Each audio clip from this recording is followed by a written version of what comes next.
You know, sometimes when you start a review with a product from a company you've reviewed their stuff many times before, like this company here, Zoo, you think you kind of know where it's all headed, even before you open the box. But this review took a very different course. This is the review of the new Zoo Sol 6. It's a highly anticipated product design, especially because I got to tell you, the thing about the people that buy Zoo speakers is they have a much stronger than average devotion for the company. They buy Zoo speakers, and even if they were the kind of person that swapped speakers in and out all the time, they buy a Zoo and they pretty much stick with it. I mean, I have a friend that's used to change speakers every year or so, and he's now had Zoo speakers for over 8 years. Actually, I know a couple of people in that category that, yeah, once they get a Zoo, they're in. That's kind of unusual for audiophiles. So, yeah, I love Zoo. I love the people there. And when the Sol 6 came in the offing, and there were delays because of supply chain issues and all that, but when it finally arrived, when I unboxed the Sol 6 with Mrs. Audiophiliac, of course, first of all, the finish on this particular model, this sample, was dazzling. It's red okame in this beautiful mirror high gloss finish. Just absolutely stunning. Gorgeous speaker. Yeah, all Zoo speakers have 10-inch full range drivers. And so does this one. But this one, the Sol 6, has a coaxial driver with the tweeter in the center. But the tweeter isn't crossed over the way it is in most other two-way speakers, 2K or so. This tweeter functions as a super tweeter and is crossed over at 10K. And meaning the driver itself, the 10-inch, is running full range, meaning there's no crossover in front of the 10-inch element of this driver. The tweeter does have a Jupiter capacitor in front of it. But otherwise, there's no crossover in this speaker in any kind of normal sense. But the other thing that's striking about the Sol 6 is its height. It's a mere 32 inches high. That's pretty small for a floor standing speaker. And that was part of the thing about this journey of living with this speaker that took some, there was a learning curve involved there because of its height. And I'll get to that in due time. So one detail I have to mention right up front is that the cabinet, unlike nearly all Zoo speakers up to this point, which had MDF cabinets, this new one, the cabinet is made of okame wood, actually okame plywood. And it was selected because it makes for a quieter speaker. There's less cabinet talk. And that, I think, is definitely noteworthy. It's also a bass reflex design with slots on the bottom of the speaker itself, the bottom of the cabinet. So you never see the port, in other words. Round back, you'll see a nice set of speaker binding posts. Actually, they're nickel plated. But below that is a speak-on connector, which is I wouldn't call it proprietary to Zoo, but they use it with their own speaker cable. So you can order their speaker cables with that connector and it kind of locks into place. It's a nice feature to have. Most people are not going to use it that way, but it's there, so I had to mention it.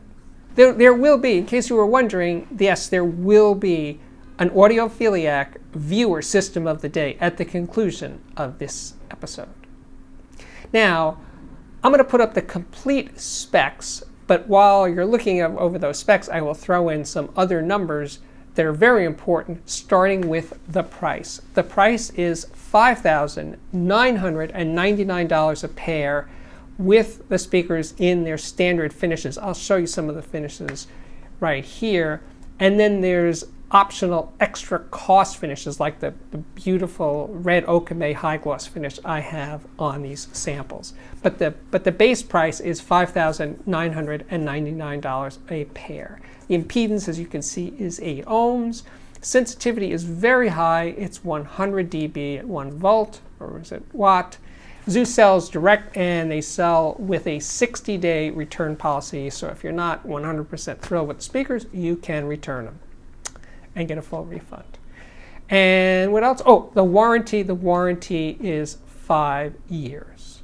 This review took a slightly different course because I listened to the speaker in the two ends of this room. The other end of the room, where the Klipsch Cornwall IVs reside, I was using an SME turntable and a Vanden Hull Grail phono preamp and a Pass XP30 preamp and a bunch of different first watt amplifiers, F8, F7, and J2.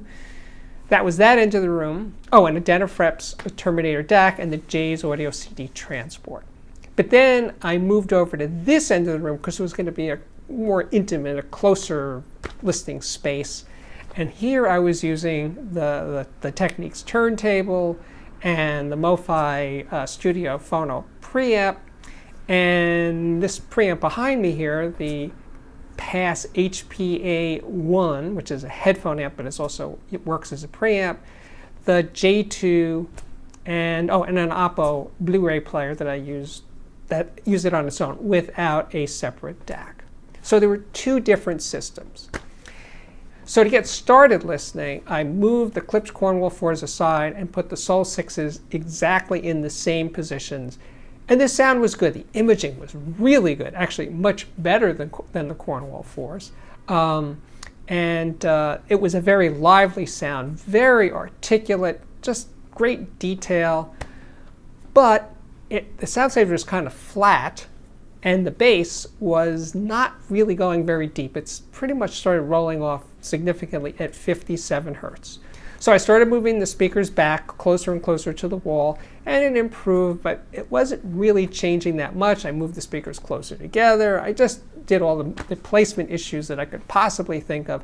So I wasn't really getting anywhere, and at that point, I still had the REL T5X subwoofer I just reviewed, so I thought, well, I'll just use the REL. And I hooked up the REL, tweaked the balances, and guess what? Yes, I got a lot more bass, and the whole character of the speaker changed now that it had a bottom end that was commensurate with the rest of the sound. And that was a lot of fun. And I played them really loud, and they were a blast to play loud in the mid 90 dB range. And I was having a good time.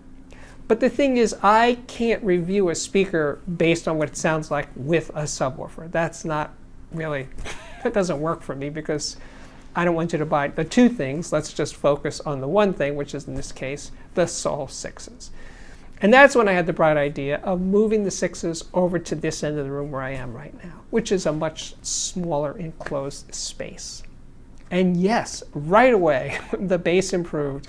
It wasn't as open sounding as it was at the other end where there were no walls on either side of them, but the tone of the speaker was better. It was more filled in, more fleshed out, and I was much happier with the sound here at the small end of the room. So at this point, I decided to call over I called for help. I called my friend Robert, who we made some videos together. He built the Nelson Pass designed camp amps for me. So we shot a video about that, and I once came over to his place and we did a tour of Robert's system. But anyway, his speakers, his one and only speakers right now, are the Zoo Sol Supremes. And he's had them for, I guess we figured out, about 7 years. So he's deep into it. And I thought, you know, since he's living with Zoo speakers right now, maybe he could, you know, help me out a little bit here. So he did. He was great. He came right over and we worked on it together. And yeah, together we figured out that when we sat on the floor, things got better. And that led to experimenting with, well, because my listening chair, by the way, is relatively high. So much higher. My ears are a lot higher than the speaker when I'm listening. Now, if you have a low couch, that would probably be best with these speakers. But anyway, I don't have that. So we then experimented with tilting the speaker back. And to cut to the chase, I wound up using the very tall spikes that come with the speaker in the front and no spikes in the back, so I could tilt the speakers way back. So now when I'm sitting in my higher chair, it sounds much better. So experimenting with tilting the speakers back, depending on your listening height relative to the height of the speakers, plays big dividends. Robert had brought over a bunch of LPs, stuff that he knew very well. And anyway, we played Aphex Twin's Zero album, which is electronica. It's very has very deep pounding bass. And we're playing that, and Robert definitely felt that the Sol 6 was producing deeper, superior bass than his Sol Supremes. So that was really interesting, because the Sol Supremes are bigger speakers, same 10-inch driver, but not the coax, of course. I'll put a picture up of what they look like. But in any case, he definitely felt, yeah, this is going places that the Sol Supremes didn't. And as we played other records, he felt that the Sol 6 delineation, the separation, that each instrument was in bold relief, we'll put it that way. It's very upfront, immediate sound that you get from the Sol 6. That was obvious at the other end of the room when I was playing them.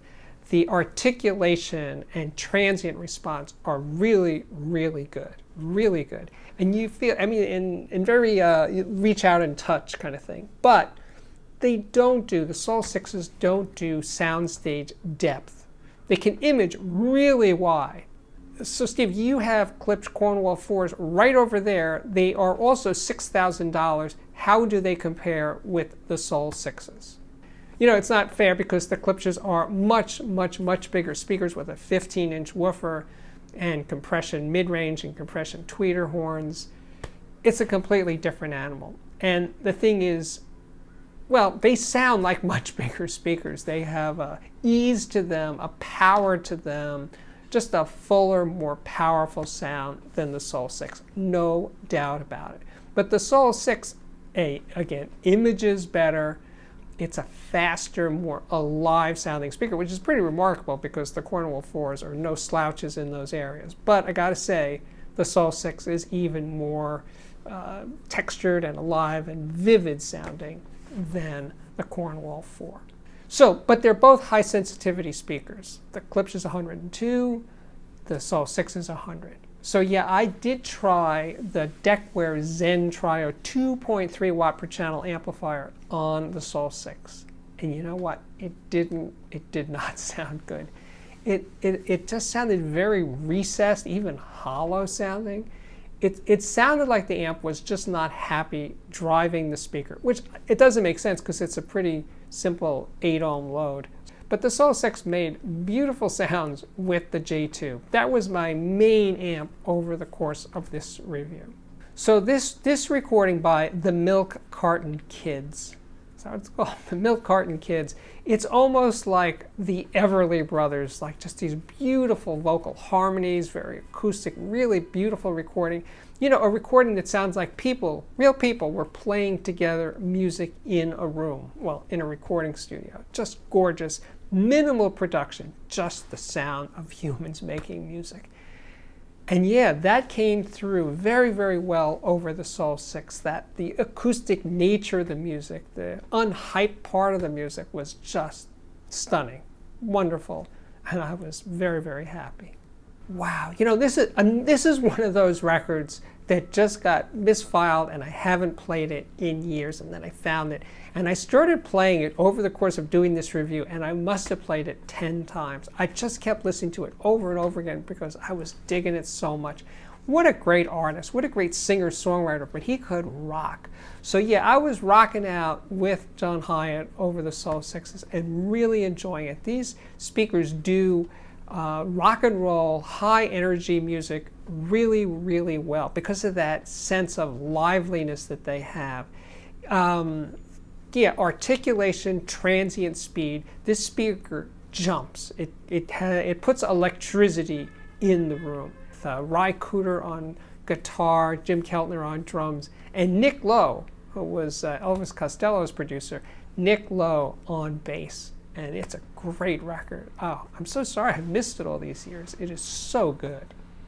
So the band, The National, their album, The Boxer, was always high on my list. I love that record. I didn't like many of their other records, but I like that one. And then I saw they did a live version, live in Brussels, and they basically played the Boxer live. And I got that record, and I gotta say, it's not a good sounding record. It is nasty. It's compression. It's just, I don't know. It's just not a pleasant record. And I played it specifically to see how that would translate over the Sol 6. And you know what? Yeah, it just was was not a lot of fun, because all of the faults of the record came through loud and clear over the Sol 6. So the Sol 6 is not going to be forgiving of highly compressed, highly processed, EQ'd recordings. If that's the way you go, I don't know that you're going to find a lot of joy with the Sol 6. Well, after all this, it really comes down to this. So Steve, what do you really think? What do you really think of the Sol 6? It is a mixed bag. I did have to put in some work, some sweat equity to get the best out of this speaker. But in the end, I felt it was highly articulate, very lively, fast, exciting sounding speaker. But one with a mid-range that was a little too prominent for my taste, a little too in your face, too immediate. And it made recordings sound, let's say, more close mic'd, and maybe that's why I didn't feel much depth coming out of this speaker. I did like the articulation, I liked the speed, that liveliness. It's a very toe-tapping sound. And then the bass was also very satisfying. It took some work to get it in the right room, in the right placement. You can get low bass down to 45 hertz or so. Oh, for the treble was not the smoothest, not the clearest, not the most beautiful. It was lively, but it had a little extra glare to it, I would say. Yeah, maybe that's the word. When I played Neil Young's Cinnamon Girl from Everybody Knows This Is Nowhere, that was not a fun listening session. That, again, so it's not just modern recordings that can have too much compression or edge or something. You know, a lot of older recordings can sound pretty gnarly. And gnarly stuff, to me, to my sensitive audiophile ears, was not a pleasant ride over the Sol 6. You know, I realized as I was working with the speaker that whenever I stood up, the tone balance of the speaker changed, that the mid-range had a depression in it, got thinner and thinner when I stood up. But I still like the speaker. I'm still engaged by the speaker. It still fascinates me and moves me. And, you know, let me put it this way. I was never bored. I was never bored by the Sol 6. And now it is time for the Audiophiliac viewer system of the day. These two incredibly beautiful pictures came from Mark. He lives in Cincinnati. His turntable features a 1968 Lenco L70 platter, bearing, and drive system, mounted in a constrained layer plinth wrapped in Purple Heart wood. The drive system is supported by a Peter Renders PTP top plate. Tone arm is a Jelco SA750, and the cartridge is an Empire LAC 600. The phono preamp, this is good. The phono preamp is built from a schematic from a 1940s RCA receiving tube manual with modifications such as tube biasing by batteries. Preamplifier is a musical design SP2 with upgraded filter capacitors. The power amp is his single-ended power amp uses 6B 4G tubes, and he got to this after moving through many other amps. Mark said in his very detailed letter that for him, getting to the heart and soul of any piece of music, it had to happen through a single-ended triode amplifier. And he was guided through his building experiences by Herb Reichert's Flesh and Blood 300B article that appeared in Sound Practices magazine. I believe it's issue number 8. In case you're wondering about those speakers, they're hidden. They're at the other end of the room there. One of the left one is behind some plants, it appears. But they are a pair of 1980 Klipsch Heresies purchased for $50 at a local Goodwill store. And he finishes by saying, so that's it, nothing else to say except the LPs that fill the rest of the room. No digital sources. Anyway, thanks for that, Mark. Really, really nice. We are back, and my name is Steve Guttenberg, and I am the Audiophiliac. And if you're new to the channel, welcome. Thanks for being here. And if you like what I'm doing, please hit the like button. And if you really like it, hey, you might even want to subscribe. And when you do, don't forget to hit the bell so you'll be notified every time there is an amazing new episode of the Audiophiliac. And if you really, really, really like what I'm doing here, please check out my Patreon, which can be found at patreon.com/. reon.com/Audiophiliac, and there is a link to the Patreon directly below. And now I can say my work here is at last complete. So as always, thank you so much for watching, and I really, really do hope to see you back here again very, very soon. Bye-bye.